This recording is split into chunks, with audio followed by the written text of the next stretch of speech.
Bama drops in the Elite Eight to Duke. They got schooled, but I'll tell you what, we're going to get into why this was a great season, and Alabama is still in position to maybe cut the nets down in the Final Four one day soon.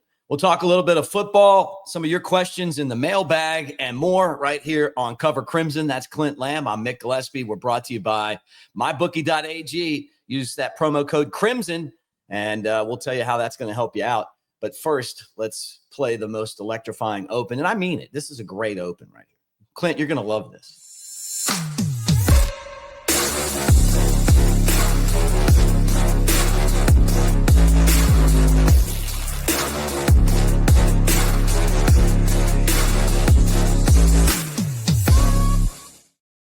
That makes Jake Coker jealous every time he sees that paintbrush drop down.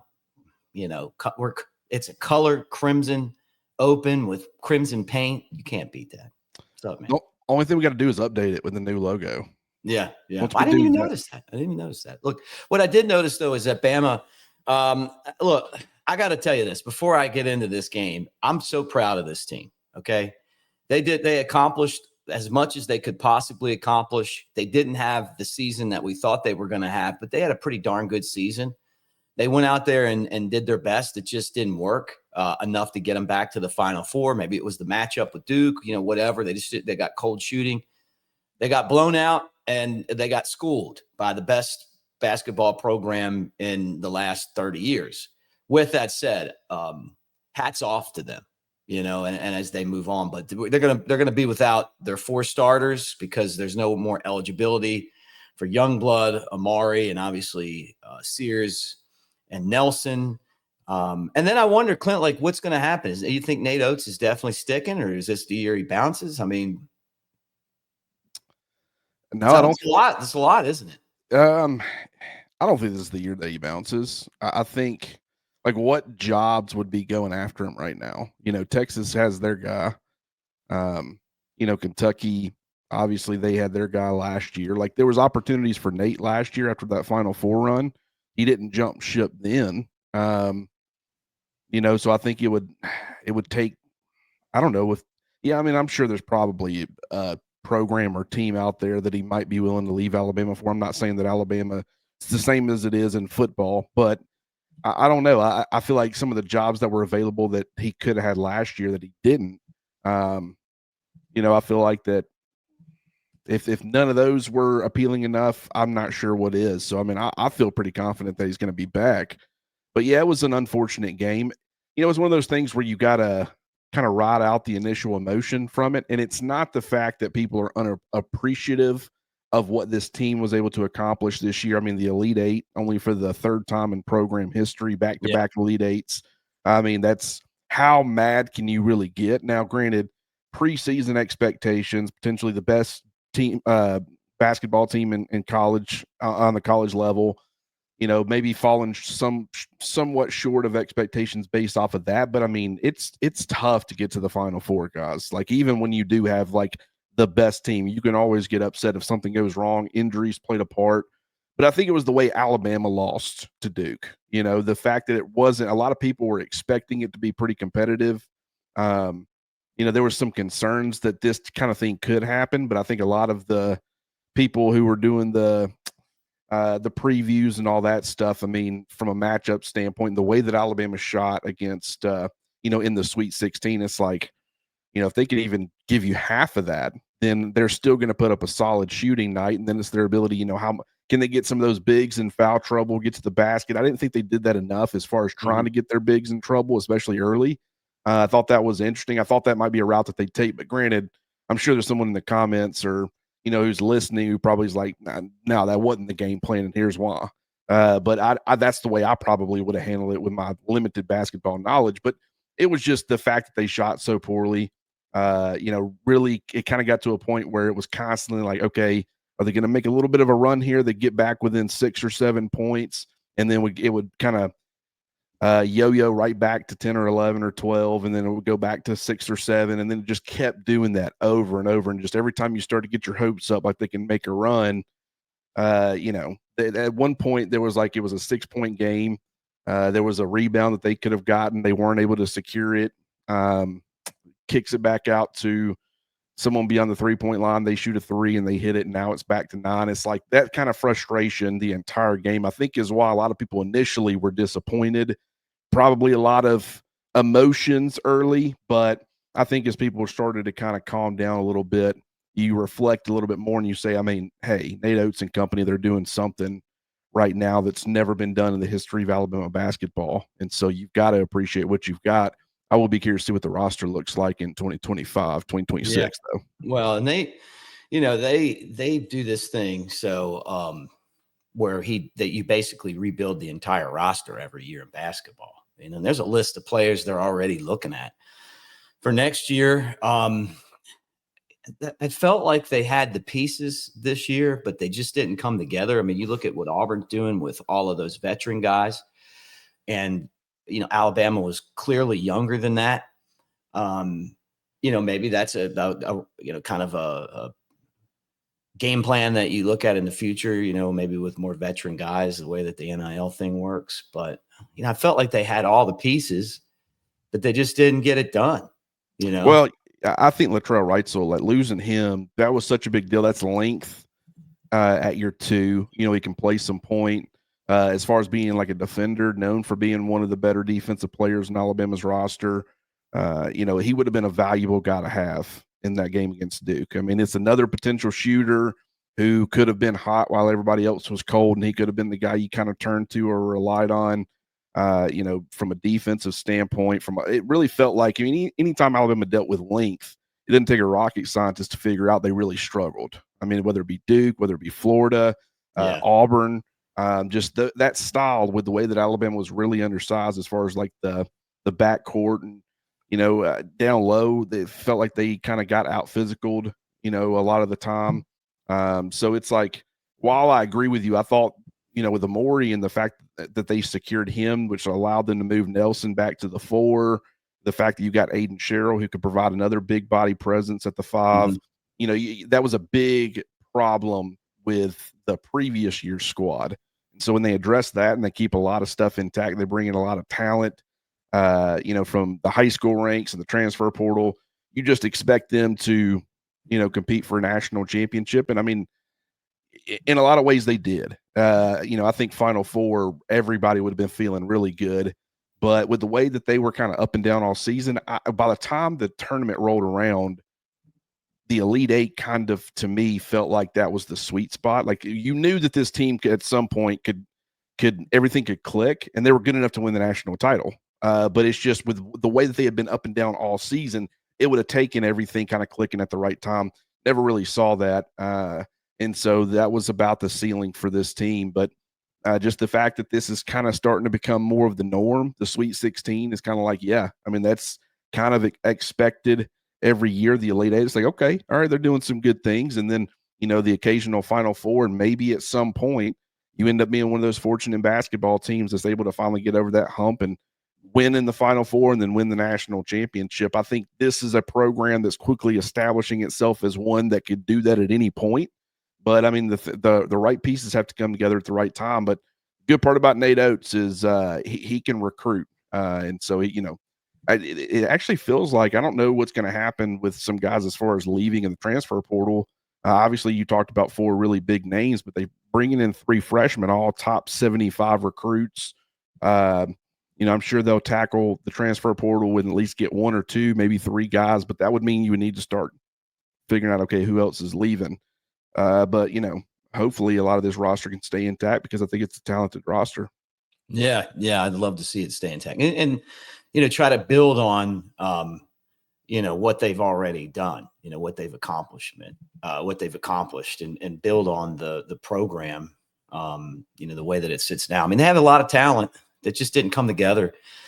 It felt like all year it was like, man, you saw it go. I mean, the BYU game's an example of how good this team could have been and can be on certain days, but they just didn't have the consistency that it takes. So anyway, I love Nate Oats. I love what the program's doing. Win, lose, or draw. I thought they played a hard game. It wasn't an effort thing. It was just Duke was just better technically. Is it weird? I understand the emotional side of things. I totally do.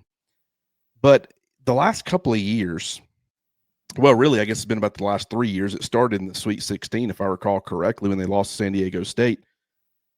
This idea that Nate Oates' system is never going to be able to get over Alabama over the hump and how they need to change the system. It's like this system is what got them in this position where they're at right now. They were never competing for Elite Eights or Final Fours or, and it's like now that system has gotten you to that point because it's not doing even more. And it's like, I mean, I'm sorry, but like, that's going to take a little bit of time. I mean, a guy like Nate Oates, he's not like a national championship winning head coach where he knows exactly what it takes. He's gotten over the hump. He's still trying to figure this stuff out as he goes.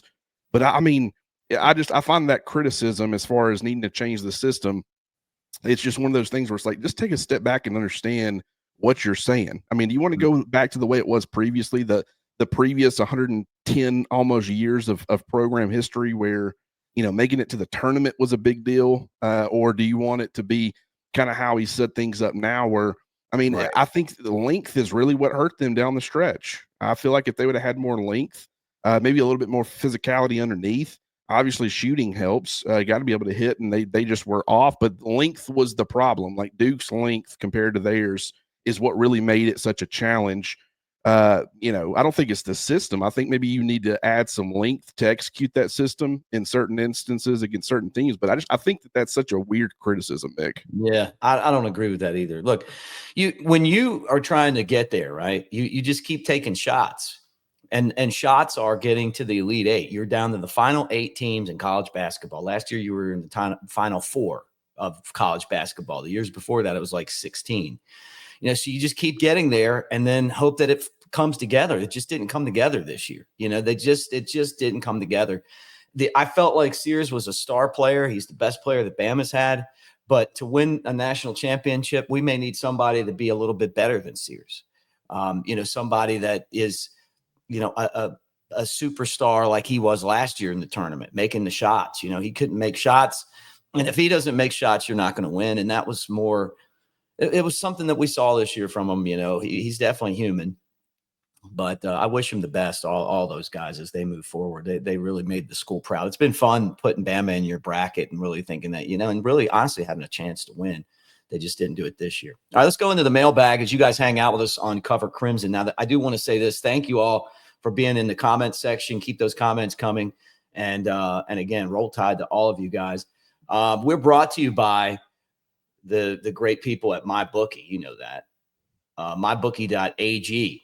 And they've been really good to us. And as part of that, they have given us an amazing deal here to pass along to you guys. 50% deposit bonus up to $1,000 plus a $10 casino chip when using the code Crimson, mybookie.ag. And then you got the Final Four. You got Major League Baseball. So you got hockey and NBA. You got a lot of stuff that you can play right now and take advantage of that. I'll leave that up there for you guys so you can see it maybe a little longer there.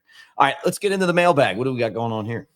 Yeah, so, and this is something that we're probably going to start doing a little bit more, at least, once a week, where we take a question or two from listeners and just kind of let you guys kind of steer the conversation. And there's just one question today, but I thought it was interesting, and they wanted both of our input. They wanted to remain anonymous. I asked, what sparked this is that the question was asked. I thought it was a good question. I said, hey, you know what? Instead of answering it through a response on Twitter, DM response, why don't we take it and kind of expand on it on video? And I asked if they wanted credit, and they said no. But if you want credit, let me know. I definitely want to give people a shout out where the question's coming from, but this person just so happened to not. But they wanted both of our opinions. And so I'll read the question. I kind of kick it to you. We'll figure out what you think, and then I'll kind of respond to it. But it says, obviously, Ryan Williams is going to be Alabama's top wide receiver this season. But who do you think emerges as Alabama's number 2 guy? Do you think it'll continue to be Germie Bernard, or do you think someone like Isaiah Horton or someone else could take over with Bernard becoming the wide receiver 3? Oh, man. I think it all depends on, kind of who fits. A lot of this to me could depend on who the quarterback is too, who that person clicks with the most. I mean, you keep hearing Isaiah Horton's name a lot with Ty Simpson and having some big games in practice, but I don't know. What do you think? Yeah, that's a good point about the quarterbacks, because obviously that first scrimmage, something was clicking with Isaiah Horton and Ty Simpson. And so if Ty Simpson ends up being the quarterback, I mean, is that a guy that he kind of building some chemistry with, and just what he does as far as how he wins? How does that mesh with Horton? Sometimes that plays a huge factor in it, right? I mean, the reason that, you know, the reason that Ryan Williams and Germie Bernard were well, I mean, it was multiple reasons, but why they were by far Alabama's top two receivers this past season is because a lot of where Jalen Milroe wins is as a vertical passer.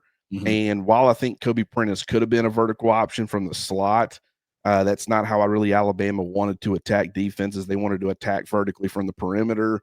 And he's more of an underneath option. Kendrick Law is a guy who has a lot of track speed, but he felt more like a gadget player.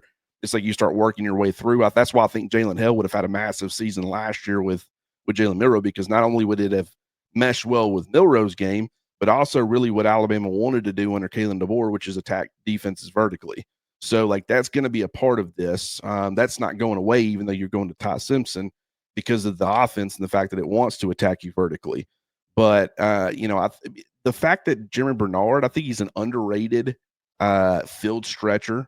I think he can win at really all three levels of the field. He's a technician, good route runner, yak ability. He's physical. He can provide some of that Swiss Army knife stuff where you kind of get him on jets, maybe line him up in the backfield. He can play in the slot. He can play the Z. He's kind of undersized for an X, but he can certainly survive as an X on the college level.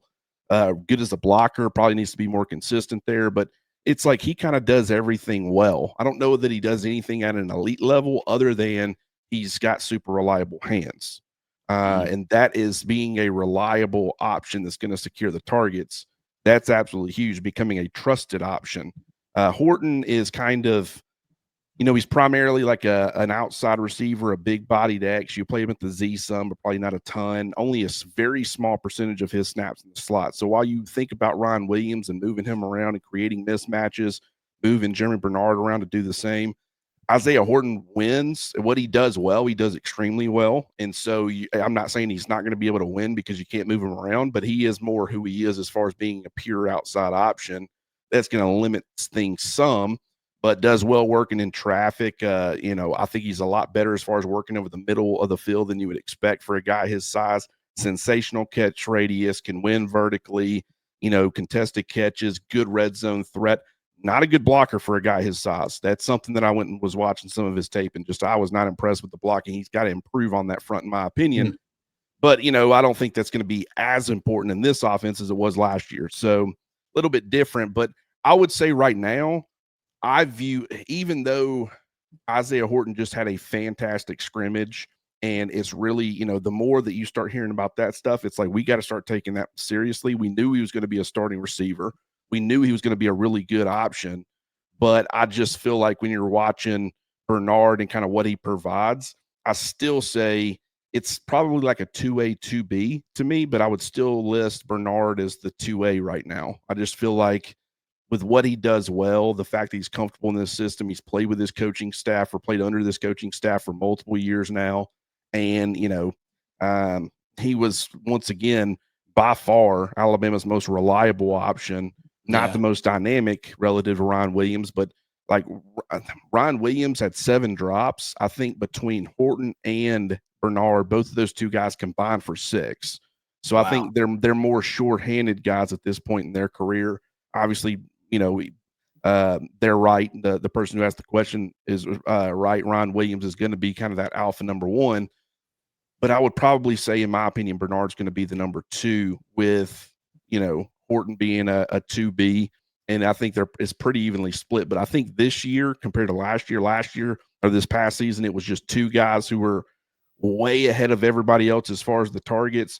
This year, I would say there's at least going to be 3 guys like that, if not 4. And then you're also going to see a lot of other guys involved. But I would think at least 3 are pretty heavily targeted, on top of a tight end that's pretty heavily targeted. The running backs are going to get involved in the passing game a little bit, but I would say at least 3 receivers you're going to see up there as far as targets, and I think these are going to be your 3, despite the fact that you've got Rico Scott, Cole Adams, Jalen Hale, Jalen Mbakwe, tons of different options. I really like where this is heading as far as Alabama's wide receiver room as a whole, but that's how I feel about the top of it. Yeah, well, I'm curious too. I mean, there's so much talent there. I'd love to see Ryan Williams get a little more reliable with the hands. I can see some of those drops now, but he made so many big plays, and he was also supposed to be in high school. So, who knows? But it's a good problem to have when you have a ton of guys that you feel comfortable in. Yeah, and I mean, that's last year when I was going to the practices and stuff. There was a lot of video. What you don't want to do is post something, the wide receivers working through drills. Right. And guys are dropping balls, especially a guy like Ryan Williams, and then just opposing fans start jumping on that. I mean, it's like, but I got to be honest, we were at practice a lot, and it seemed like every time I was taking video of the receivers, Ryan Williams would drop at least one. That's probably the biggest area of improvement. He's got to improve in some other areas too, but just becoming more consistent as far as the hands, because he can make some stupid catches. I mean, just incredible, but just more of the routine stuff. That kind of tells me a lot of times it's focus drop instead of, doesn't have the ability to consistently secure passes, but that's probably his biggest weakness right now. And there are going to be some times where you really need him to come up with those big plays, and he's got to go make them. And you fully believe in his ability to do that. But, I think as far as becoming a safety blanket and a guy you can consistently rely on, I know Horton is going to be that guy in like the red zone or in certain situations, but I think it's Bernard. He's that, guy that you can always rely on. If it's 3rd and 6, he's probably going to get open, and that he's probably going to secure the catch. And so as a quarterback, to having that trusted option, I think it's big, which is why we need to be talking about Germie Bernard in this offense a lot more than we probably are. All right. Well, A-Day is getting closer. It kind of leads us right into that. We'll be at Innisfree. Don't forget, guys, A-Day to do our show. Be there in person. You can come by and say hi, watch, hang out, whatever. But your thoughts on this, where we are right now as we get closer to A-Day? I'm excited about it. It feels like that while we're not getting a game, whatever it is we are getting, it's not going to be televised. That's going to limit what people know about this team from a fan's perspective going into next season. But, in some ways that can be beneficial. But when you look at the team as a whole, it's like, I think the fact that you have like an exciting quarterback battle that everybody's monitoring. There's some other positions that you're looking at and saying, okay, who's going to win? Maybe some areas of concern. But overall, I think there's a lot to be excited about with this roster in general. So I think it's kind of okay. I'm just going to trust the coaching staff and trust that those just couple of problem areas, maybe from a depth standpoint, will get fixed. But I'm excited about it, Mick. I'm excited to get down there with you and have a show, kind of bring everybody, nuggets who are unable to attend. But it should be a good time, man. I can't wait too. All right. It's football practice. Any other tidbits that you want to pass along about spring practice? No, just we have been hearing really good things about Ty Simpson. And just over the weekend, I talked to another source, and he says that he feels like that the light was starting to come on for Ty like last year, like during practice behind the scenes. But by the time he really started to come on strong, it was kind of at that point in the season where, there's not a whole lot of opportunities for blowouts. And so there's not many opportunities for him to play. I know that, the coaching staff really wishes they could have got him more reps last year. Not necessarily meaningful reps where you send Jalen Milroe to the bench, but just at the end of games and stuff, letting him come in. I talked about that being such a huge, important piece last year, as far as like, don't just bring him in and have him turn around and hand the football off. If you bring him in at the end of games, let him execute the offense as he would normally execute it if the game was still in doubt, and get him some experience there. I know the coaching staff wishes they could have done that a little bit more, but from what a source has told me, he just, the light seems to be coming on for him. He gets it. He's embracing the competition. He's doing and saying all the right things behind the scenes. He's being a leader. And so, I'm not saying that Keelan Russell or Austin Mack, just from a pure talent standpoint, at some point, if things start to click for them too, they don't end up just taking the job away from him. But I'll say he's doing everything he possibly can to be Alabama's quarterback in 2025. And everybody involved in the program has been very impressed with the way that he's progressing. All right. And we'll have more about that and everything going on in Alabama at covercrimson.com. What are you working on over there? And guys, $25 off the annual subscription. We love the people that are on there making it work right now. You know, we got some of you guys that are get on there and chat it up. But, you know, as we move on, you know, having you guys part of it's, you know, while we're trying to build this thing. So join us. Yeah, we're having a good time over there. We appreciate everybody. I mean, the basketball game threads have been great. CMOS does a phenomenal job as far as, you know, I'd never claimed to know just a ton about basketball. I love learning from other people. I'm trying to get better at it. At one point, I was the same way with football, and that's kind of just I dive in, I figure out every little nuance thing that I don't know and how it all fits together, and you know, I study tape and do all that, and I'm starting to do that more with basketball. People like CMOS really helped me out as far as their analysis and stuff. You know, he's done a phenomenal job all season of contributing, and there's been a bunch, and we appreciate them very much. Now we're moving more so that we'll still be talking basketball because you got the transfer portal and, you know, what Alabama's going to, who are they going to be losing to the NBA draft? You know, who are they bringing in? There's just a lot of comings and goings on that front. So that's going to be something to monitor, but now it's spring football and it's the NFL draft. That's kind of the next stages. And we've got a lot of stuff, exciting stuff going up over at covercrimson.com. All right, guys. Well, hope you guys have a great day, and we'll do it again tomorrow. I'm going to hear from Coker soon. Sad Coker after the loss of his favorite sport, basketball, and no Final Four. And then as much as he made fun of Auburn for losing last year in the first round, now he's got to see them in the Final Four. So we'll get on to him for that. But like, subscribe, thumbs up. Thank you guys for being here, and we'll do it again tomorrow.